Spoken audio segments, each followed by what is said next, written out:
Assalamualaikum warahmatullahi wabarakatuh.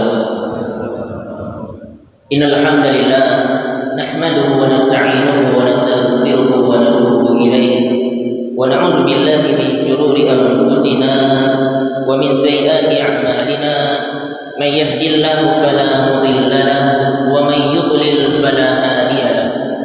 Asyhadu an la ilaha illallah wahdahu la syarika lahu wa asyhadu anna sayyidana Muhammadan 'abduhu wa rasuluhu la nabiyya ba'da. Subhanaka la 'ilma lana illa ma 'allamtana innaka antal 'alimul hakim. Rabbi shrah li sadri wa yassir li amri wahlul 'uqdatam min lisani yafqahu qawli, amma ba'du.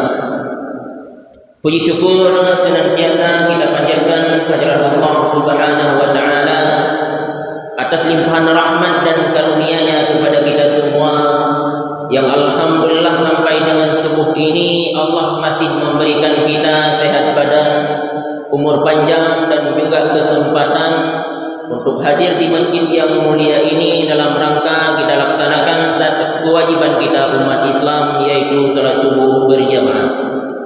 Selawat dan salam senantiasa kita sanjungkan kehadiran Nabi besar Muhammad sallallahu alaihi wasallam, juga kepada para al dan sahabat beliau sekalian, begitu juga kepada para tabi'in, tabi'in, ulama mutaqaddimin, ulama mutaakhirin, begitu juga kepada ulama-ulama yang mu'tabar yang masih tersisa di permukaan bumi, yang menjadi pelita kepada kita umat manusia. Yang kami hormati dan yang kami muliakan, kepada Abu Imumsi, kepada Ketua BKN, kepada panitia masjid dan siapa saja yang telah berkecimpung dalam proses pembangunan. Begitu juga yang kami hormati kepada pengurus GPS dan pengurus SMS yang telah berinisiatif untuk melaksanakan acara yang seperti ini, yang positif pastinya untuk kita semua dan untuk anak-anak kita insyaallah. Jemaah yang dimuliakan Allah Subhanahu wa taala, dalam 2 pekan terakhir ini media Indonesia dihebohkan dengan kejadian naas yang dialami oleh seorang anak muda yang terseret di sebuah sungai di Eropa, yang merupakan anak salah satu dari tokoh nasional di Indonesia, yang menurut informasi dari keluarga baru kemarin ditemukan jasadnya, jenazahnya. Tentunya ini berita duka untuk kita semua. Mudah-mudahan menjadi pelajaran kepada kita bahwa benar ternyata kematian itu sangat dekat dengan kita. Maka pada suatu hari Imam Al-Ghazali bertanya kepada muridnya, "Wahai muridku, tahukah kalian apa yang paling dekat dengan manusia?" Maka ketika itu di antara murid Imam Al-Ghazali ada yang mengatakan bahwa yang paling dekat dengan manusia adalah keluarganya. Lalu kemudian ada murid yang lain yang mengatakan bahwa yang paling dekat dengan manusia adalah orang tuanya. Kemudian Imam Al-Ghazali menyanggah sambil berkata, "Wahai anakku, yang paling dekat dengan kita manusia adalah kematian." Lalu kemudian Imam Al-Ghazali membaca ayat, "Kullu nafsin dha'iqatul maut." Setiap yang bernyawa pasti akan merasakan yang namanya kematian. "Wa idza jaa ajaluhum la yastakhiruna sa'atan wa la yastaqdimun." Ketika ajal telah tiba, tidak bisa digeser walaupun sedikit, tidak bisa dipercepat semenit pun, dan tidak bisa diperlambat walau sedetik pun. Dari peristiwa ini dan dari 2 ayat yang dibacakan oleh Imam Al-Ghazali, bisa kita ambil intisari bahwa kematian tidak mengenal usia. Kematian tidak bisa membedakan mana orang miskin, mana orang kaya. Kematian hana diberi urung hidupi Tuhan dan muda. Bahkan kematian tidak bisa membedakan mana rakyat segala kekuasaannya, dan kemana Qarun dengan segala kekayaannya, dan kemana Haman dengan segala ilmu pengetahuannya? Jawabannya, kematianlah yang telah melenyapkan mereka semua. Kematian juga tidak bisa membedakan orang yang hina gara-gara maksiat dan orang yang mulia gara-gara taat. Karena para nabi dan para anbiya, para ulama dan para syuhada pun merasakan yang namanya kematian. Bedanya, kematian yang dirasakan oleh para nabi dan anbiya, kematian yang dirasakan oleh ulama dan syuhada, itu merupakan gerbang awal untuk masuk ke dalam kenikmatan yang telah Allah siapkan, yang berakhir ke dalam surga. Jemaah yang dimuliakan Allah Subhanahu wa taala, al-mautu babun wa kullu nasi dakhiluhu. Bahwa kematian itu adalah satu pintu yang semua manusia akan memasuki pintu tersebut. Wal mushkilatu ma ba'dal maut. Yang jadi masalah bukan kematian, yang jadi masalah setelah kematian. Am ilal jannati au ilan nar. Kemana kita akan berakhir? Akan berakhir ke dalam surga dengan bahagia, atau berakhir ke dalam neraka dalam keadaan yang sengsara. Dan ini yang menjadi pelajaran yang harus kita ambil pada masalah ini. Jemaah yang dimuliakan Allah, dalam satu ayat Allah berfirman, "Qul innal mauta allazi tafirruna minhu fa innahu mulaqikum." Katakanlah, kematian yang kalian lari darinya, bahwa sesungguhnya kematian itu pasti akan menjumpai kalian. Summa turadduna ila alimil ghaibi wasyahadah. Kemudian kepada Allah kalian akan dikembalikan. Untuk apa? Untuk diperlihatkan amalan yang telah kita lakukan selama hidup kita di dunia. Pada suatu hari, Nabi Sulaiman alaihissalam bersama wazirnya atau menterinya kedatangan malaikat maut. Ketika malaikat maut sampai di hadapan Nabi Sulaiman alaihissalam, dan malaikat maut melirik menterinya dengan lirikan yang sangat tajam. Lalu wazirnya bertanya, "Ya Nabi Allah, siapakah gerangan yang di hadapan kita?" Nabi Sulaiman mengatakan, "Yang di depan kita adalah malaikat maut."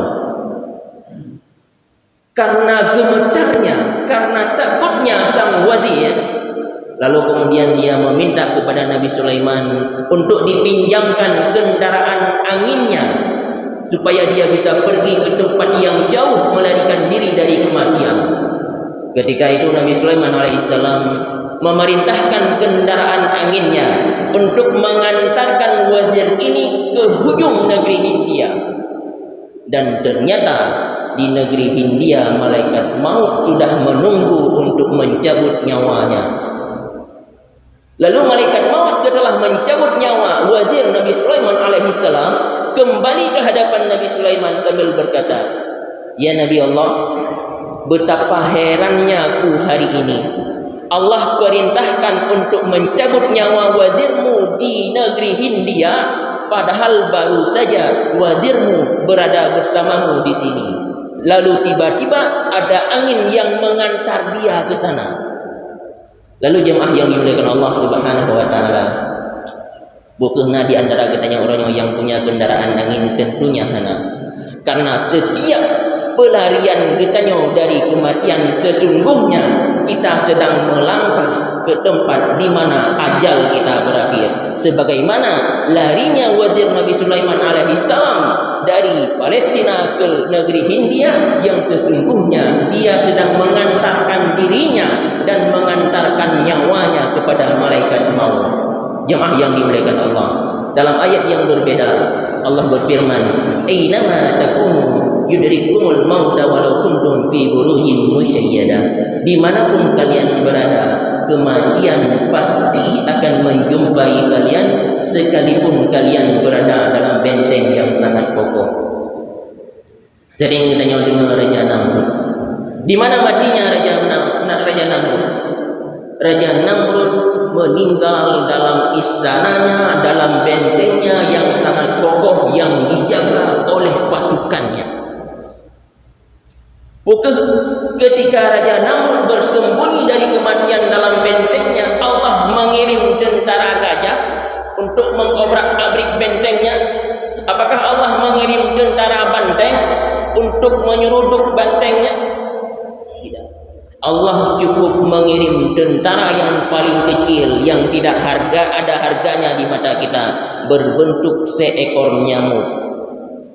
Lalu Raja Namrud meninggal dalam istananya yang dijaga oleh pengawalnya dengan seekor nyamuk yang masuk ke hidungnya dan meninggal dalam keadaan yang tersiksa. Jemaah yang dimuliakan Allah Subhanahu wa taala, tentunya pun kita hari ini tidak ada yang punya istana, apalagi istana yang dijaga oleh pengawal kita. Maka bagaimana kita merasa aman dari kematian yang setiap saat mengintai kita? Jemaah yang dimuliakan Allah, ketika kita tahu bahwa kematian itu adalah hal yang pasti, lalu apa yang telah kita siapkan untuk menyambut kematian itu? Maka di antara ulama ada yang mewasiatkan kepada kita, ketika kita berdoa kepada Allah Subhanahu wa taala, maka hendaklah kita meminta kepada Allah 5 perkara. Yang pertama, selalu kita minta kepada Allah semoga Allah memberi kita hidayah. Setelah Allah beri kita hidayah, kita meminta semoga Allah memberi kita istiqamah di jalan hidayah. Dan yang ketiga, kita minta semoga Allah mengampuni dosa-dosa kita. Dan yang keempat, kita minta semoga kita mati dalam keadaan husnul khatimah. Dan yang terakhir, kita minta semoga dimasukkan ke dalam surga Allah Subhanahu wa taala. Lalu kemudian ulama dari 5 pokok permintaan yang senantiasa kita minta kepada Allah, intinya cuma satu, yaitu kita minta semoga Allah matikan kita dalam keadaan husnul khatimah. Kenapa itu menjadi pokok permintaan? Karena mati dalam keadaan husnul khatimah itu akan menentukan tempat kita kembali setelah kita mati ke surga Allah Subhanahu wa taala. Dan mati dalam keadaan husnul khatimah menjadi barometer suksesnya amalan dan iman kita selama hidup di dunia yang nanti akan berakhir ke dalam surga. Jemaah yang dimuliakan Allah, yang diriwayatkan secara marfu bahwa Abu Bakar radhiyallahu anhu, salah satu sahabat Nabi yang paling mulia, salah satu sahabat Nabi yang bisa masuk surga dari pintu mana saja, beliau dalam untayan doanya sering berdoa kepada Allah. Apa doa Abu Bakar? Allahumma ja'al khaira umri akhirahu. Ya Allah, jadikanlah umurku yang terbaik adalah penghujungnya. Waj'al khaira amali khawatimahu. Dan jadikan amalanku yang terbaik adalah penutupnya. Menyana atas sumayang, maka sumayang yang paling khusyuk adalah bak bengahnya gedanya sumayang untuk doha gedanya mati. Menyana gedanya mensedekah, maka sedekah yang paling baik dan yang paling ikhlas adalah leh gedanya mensedekah, lehnya gedanya mati. Menyana gedanya sumayang tahajud berkelang, maka tahajud yang paling indah bak malamnya gedanya tahajud, bak bengahnya gedanya mati. Waj'al khairu amali khawatimahu. Dan jadikanlah amalan terbaik penutupnya. Waj'al khairu ayyami yauma liqa'ika. Dan jadikan hari terbaikku adalah hari perjumpaanku denganmu. Menunjukkan dong Abu Bakar, sahabat yang paling mulia, yang dijamin masuk surga, mantang nemu doa semoga mendapat husnul khatimah, akhir yang baik. Apalagi gedanya orangnya yang dalam dijamin surga oleh Allah Subhanahu wa taala lebih butuh kepada doa husnul khatimah. Semoga Allah mewafatkan gedanya dalam keadaan husnul khatimah. Jemaah yang dimuliakan Allah, berikutnya gedanya pun tidak bisa memprediksikan bagaimana keadaan gedanya bakuro mati. Karena dalam sebuah hadis Rasulullah SAW bersabda, wa inna ahadakum la ya'malu bi 'amali ahli al-jannati hatta ma yakuna bainahu wa bainaha illa zira'. Ada di antara kalian yang beramal dengan amalan penduduk surga hingga tidak ada jarak lagi antara dia dan surga kecuali sehasta. Fayasbiqu alaihil kitab, dan ternyata ketentuan Allah telah mendahuluinya. Fayamalu bi'amali ahli nar, lalu kemudian dia beramal dengan amalan penduduk neraka dan dia masuk neraka. Berikutnya, wa inna ahadakum, ada di antara kalian, la ya'malu bi'amali ahli an-nar hatta ma yakunu bainahu wa bainaha illa dirah. Ada yang beramal dengan amalan penduduk neraka hingga tidak ada jarak lagi antara dia dan neraka kecuali sehasta. Fayasbiqu alaihil kitab, dan ternyata ketentuan Allah telah mendahuluinya. Fayamalu bi'amali ahlil jannati fayadkhulaha, lalu kemudian dia beramal dengan amalan penduduk surga dan Allah masukkan dia ke dalam surga. Diriwayatkan ada seorang lelaki dari Bani Israel yang telah membunuh 99 jiwa. Lalu kemudian lelaki ini ingin bertobat kembali kepada Allah Subhanahu wa taala. Kemudian dia mendatangi seorang abid untuk meminta fatwa.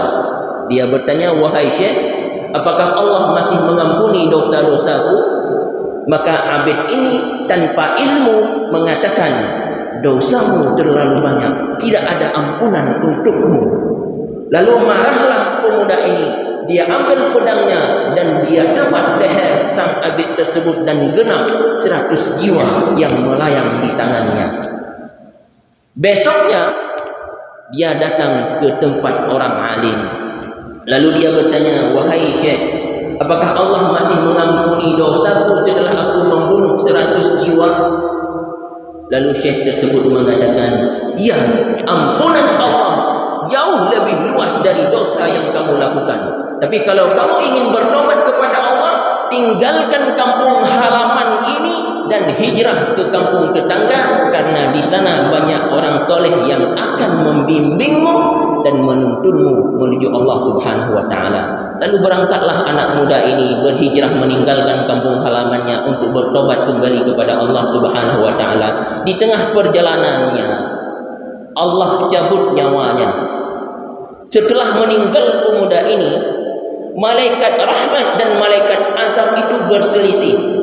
Malaikat azab ingin menyeretnya ke neraka karena 100 jiwa telah terbunuh di tangannya, dan malaikat rahmat ingin memasukkannya ke dalam surga karena dia telah tobat dan kembali kepada Allah Subhanahu wa taala.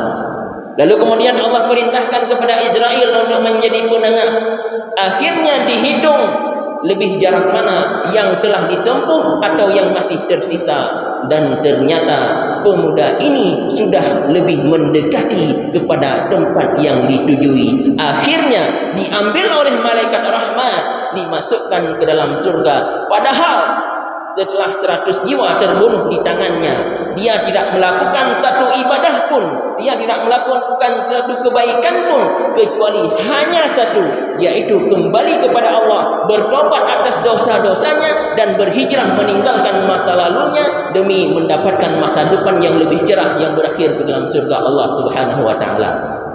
Ini dia orang-orang yang melakukan amalan penduduk neraka hingga tidak ada jaraknya lagi antara dia dan neraka kecuali sehasta, dan ternyata ketentuan Allah yang berbicara. Akhirnya dia melakukan amalan penduduk surga dan Allah masukkan dia ke dalam surga. Lalu bagaimana dengan kita hari ini, yang hari ini kita beramal dengan amalan penduduk surga?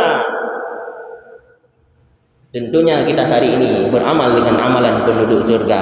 Di antaranya kita melakukan sholat subuh berjamaah di masjid. Akankah kita berakhir dengan husnul khatimah atau su'ul khatimah? Dalam kitab Sirajul Talibin diceritakan Fudail bin Iyad, salah satu ulama dari Bani Tamim yang telah mendidik anak muridnya puluhan tahun, yang telah melahirkan ribuan ulama di tangannya. Pada suatu hari beliau mendengar bahwa ada salah satu murid seniornya yang sedang sakit keras. Akhirnya Fudail bin Iyad berinisiatif untuk menjak kunjung murid yang tengah sakitnya. Ketika sampai di rumahnya, beliau melihat bahwa muridnya sedang terbaring dalam keadaan sakaratul maut. Lalu kemudian Fudail bin Iyad necok Al-Quran, necok mushaf, baca Al-Quran. Jikun li muridnya la taqra. Baik ne baca han iklun dengar. Lalu kemudian Fudail bin Iyad netalqin dekun la ilaha illallah. Muridnya pun jikun ana bari'un. Lun telah melepaskan diri dari tauhid. Lalu jikunnya meninggallah murid Fudail bin Iyad. Sudah tak Fudail bin Iyad wahai Allah kanu perlihatkan salah cira murid ganya yang paling soleh, yang paling alim dalam kawan. Mampu Allah matikan dalam keadaan su'ul khatimah. Akhirnya Fudail bin Iyad karena berangkat sedih bernian netamang langkama menyendiri anak gedugit-dugit gemezikir gemeratib dan seterusnya. Akhirnya sebuah malam Allah nupulumpa Fudail bin Iyad bahawa muridnya yushabu biwajihi alana sedang ditarik dengan mukanya dalam neraka. Jemaah yang dimuliakan Allah Subhanahu wa taala, maka urangnya bertanya yang bengah ka masjid solat berjamaah sumayang lain be ilai tinggai telat pun han sedekah bertanya hana kurang, baca Al-Quran pun hana kurang, ibadah-ibadah yang lain pun hana kurang. Pertanyaannya, siapa yang berani menjamin bahawa bertanya akan mati dalam keadaan husnul khatimah? Dom ramai orang lain yang lebih kaya dari ketanya, yang lebih alim dari ketanya, yang lebih hebat dari ketanya. Nah, yang Allah tu mati dalam keadaan su'ul khatimah. Maka jemaah yang dimuliakan Allah, sering kita yang mudah, Allahumma khtim lana ya Allah bi husnil khatimah, wa la taqtim alaina ya Allah bi su'il khatimah. Jangan matikan kami ya Allah dalam keadaan su'ul khatimah. Lalu kemudian dalam kitab Al-Ittihad As-Sadatul Muttaqin dijelaskan ada dua kategori orang yang mati dalam keadaan su'ul khatimah. Yang pertama al-juhud wa syukuk. Maksudnya ketika nyawa sudah naik ke gargara, wate nyawa kaji bak mare, lagi tanya ka ragu tu Tuhan. Orangnya mandung katanya mandang sehat, mandang yakin dah bahawa Allah Rabbuna, Muhammad Rasuluna, wal Quran qudwatuna. Nyo tertancap sangat kokoh dalam hati katanya dengan keyakinan yang luar biasa. Tapi wate ji nyawa katanya bak mare, ijak iblis digoda. Tuhan kan Allah, Muhammad kan Rasulullah. Lalu timbul ragu-ragu dalam hati kitanya, dan jitubit nyawang leh ragu-ragunya yang dikategorikan oleh Imam Az-Zabidi sebagai mati yang su'ul khatimah, mati yang hanagat tamang dalam neraka, hana tubit kekal dalam neraka. Maka sering tak oleh khatib-tib orang Jumat, wala tamutunna illa wa antum muslimun. Jangan engkau mati kecuali dalam keadaan yang beriman. Jemaah yang dimuliakan Allah. Dan kategori yang kedua, mati yang hanagat adalah wateji nyawang bak mare, truk nyawang bak gara-gara. Lagi tanya manteng terasa cinta kepada dunia. Ya Allah, rumah lun ubi raya kalian pegat dalam tempat lun tempati.